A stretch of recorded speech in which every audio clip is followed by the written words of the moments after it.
Hey, what is up, guys? It's me, Anthony. I am back here to give you guys another movie review, and you already know what we're going to be talking about. The new film, The Black Phone. The Black Phone was directed by Scott Derrickson, who is best known for his films Sinister and the first Doctor Strange film. This is based off of a short story by Joe King. That name sounds familiar. Yeah, you were thinking it right, because it is Stephen King's son. I didn't know he does stuff, but he does. Just like his dad, he'd be writing some weird stuff. The Black Phone tells the story of Finney Shaw, a shy but clever 13-year-old boy who is abducted by a sadistic killer known as the Grabber, and is trapped in a soundproof basement where no one can hear his screams. When a disconnected phone on the wall begins to ring, Finney discovers that he can hear the voices of the Grabber's previous victims. So this was actually one of my most anticipated films of the year. I remember seeing the trailer for it early on in this year, and I was like, you know what? This could be something special. And I was happy to see an early screening of this film, so thank you AMC for letting me check that out. It was a very nice experience. I've been having a lot of experiences at AMC, so really hope that I get invited again for another screening because it was a lot of fun. But let's get into it. Let's just straight get into this, The Black Phone. This movie, we've seen this before. I mean, if we've seen the recent remakes of the It franchise, it kind of has the same aesthetics of this movie. I mean, pretty much everything after Stranger Things is the same now. You know, they all want to duplicate each other. We got It remake, you got The Black Phone, you got every other thing that Blumhouse tries to do that's kind of, you know, serious. But I think this one gets a pass because of the unique factor that this film brings to that, you know, generic setting. And my cat decided to join us for a little bit because he's crying so much. So if you do hear some cats in this, you know, a cat crying in this video, you know it's my cat Tangerine.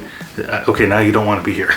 But I think that the supernatural element that's in this film is the thing that really sets it apart from all the other of its predecessors and everything. Couple that with the really good performances by all the young talent in this film, I was kind of blown away that a lot of the kids in here is just like their first film, and they're doing an amazing work. Top tier talent, particularly our lead characters in Finney Shaw and Gwen Shaw, played by Mason Thamas and Madeline McGraw. You know me and names, guys, so I'm probably sure I said those wrong, but them two are really, really great. And it's just their dynamic that really makes the movie like come together for me, at least, because it's just a brother and a sister have a really, really strong bond, and they're bonding over, you know, the loss of their mother and their, you know, them having to take care of their drunken, abusive father, which I think they do a really good job of explaining that the Shaw family story in the beginning, the first half of the film. It's really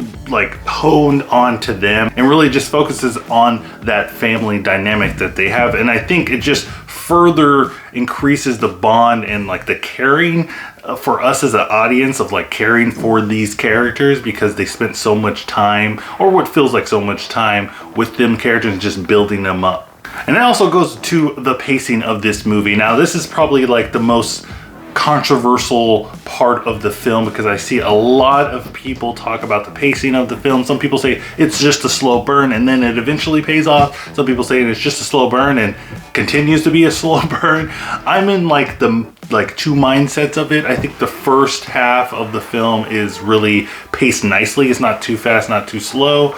Then we get into the middle of the film where we'll talk about that a little bit more. That's just like slow, but I like the slowness of that. And then the end, it just quickly wraps up. Like the pace goes extremely fast after that. But I kind of describe the pacing as like you get in, do your stuff, and get out. You know, nice and easy kind of pace. And talking more with the middle of the film, that's where I said that a lot of people have some gripes with, and all the stuff that I've been reading, reviews and other videos, they talk about the midsection of the film, and it's just like kind of repetitive. And I would have to agree with them. It's pretty repetitive. It just keeps on going, doing the same similar scene. You know, Finney is laying in the basement, you know, being captured by the Grabber, and then the phone goes off and he talks to somebody on the phone, and then they repeat that a couple more times.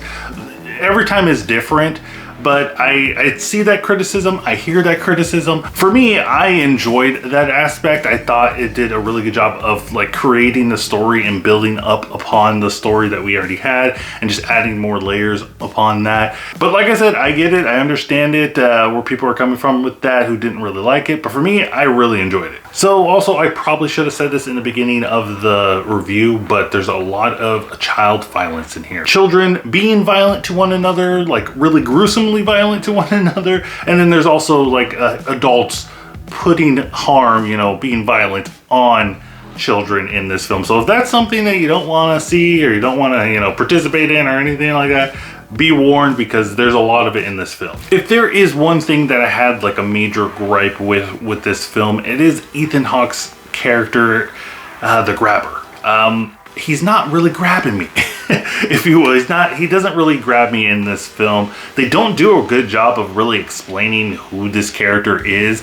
We just get a, like, you know, a bare bones skeleton of the grabber. He's a creepy guy with a creepy mask and has black balloons as his calling card, and he has this kid in the basement for, they don't explain. So that kind of pulled me out a little bit, because and I don't really like saying this because, you know, horror doesn't have to be scary for it to be horror, and it doesn't have to be scary for me for it to be, you know, scary for somebody else, all that blah blah blah. But I just didn't feel any like dread or fear or scariness from Ethan Hawke's character, the grabber. I didn't really get that connection with him. I didn't get that like sense of like dread and fear from that character. And like I said, that doesn't necessarily make it a bad film. It doesn't put it like down any points for me, at least. It's more so on the storytelling of the grabber, because there's a scene in here where something happens to the grabber, and it seems like it's a significant part of the grabber's character, but they don't really explain it, and the movie's like almost already done by that point. So you're kind of just wondering like, what was the significance of that, because it looks pretty important. So overall, guys, I thought that The Black Phone was really, really good. A really good time. Probably one of the best movies, if not the best horror films of the year. So what do you think, Tange? What do you think, Tangerine? What do you think? It has a familiar setting, but it's unique enough where it just keeps you wanting to know more about the situation, more about the characters. I do wish, like I said, I wish that we got a little bit more character development on Ethan Hawke's character, the grabber. I don't know if they put more detail in the book. I'm assuming they do, because it's a book, so they usually put more detail in that kind of stuff. And if you want to watch something similar to The Black Phone after you watched it and you enjoyed it, definitely go check out the remakes of it. You know, Pennywise, all that stuff. It's basically the same thing as this, but it's a little bit more ramped up, you know, and it has a clown jumping around, and the clown has a backstory a little bit, you know. So also check out Stranger Things, you know, the thing that started it all, or restarted it all, in my opinion, because Stranger Things wasn't really, you know, that original. It's 80s horror, and then it's back into new age. You know what I'm talking about. But if you like Black Phone, go check these out. But guys, let me know what you think in the comments down below. Did you like Black Phone? Did you hate Black Phone? Let me know in the comments down below. Also, don't forget to check out my Twitter so you can stay up to date with my channel. I post things on there all the time, you know, sometimes funny things, sometimes not so funny things. And well, they really need to do an edit button for Twitter, because I'd be messing up sometime. Also, guys, don't forget to check out my channel. So like and subscribe. And remember, guys, keep watching movies.